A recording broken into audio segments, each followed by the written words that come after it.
এইমাত্র আমরা আটিবাজার থেকে একটি গোখরা সাপ উদ্ধার করলাম। একটা লাকড়ির রাখার, একটা রান্নাঘরের লাকড়ি রাখার জায়গায়।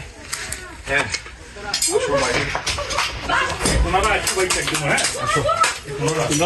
এখানে একটি রান্নাঘরের লাকড়ি রাখার জায়গায় গোখরা সাপের খবর পেয়ে আমরা এসেছি।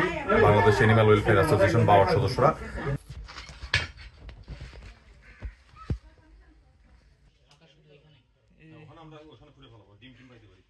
এখন আমি একটু ইয়া হলাম, সাপ দীর্ঘদিন ছিল এখানে, হইয়া গোটা হবে।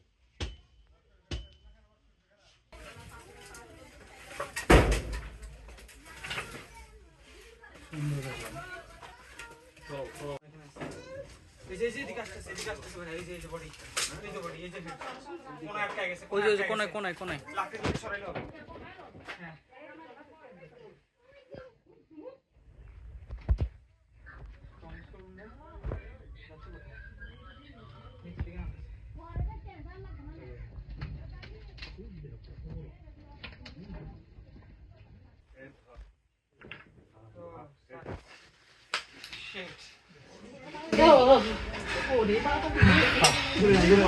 এইমাত্র আমরা আটিবাজার থেকে একটি গোখরা সাপ উদ্ধার করলাম। একটা লাকড়ির রাখার, একটা রান্নাঘরের লাকড়ি রাখার জায়গায়। হ্যাঁ,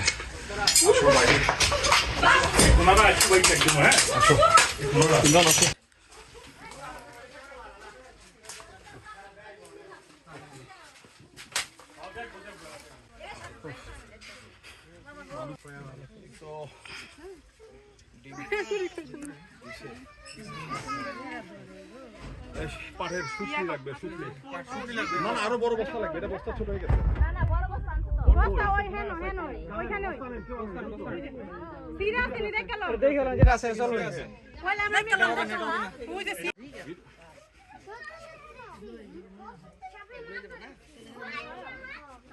One, two, three.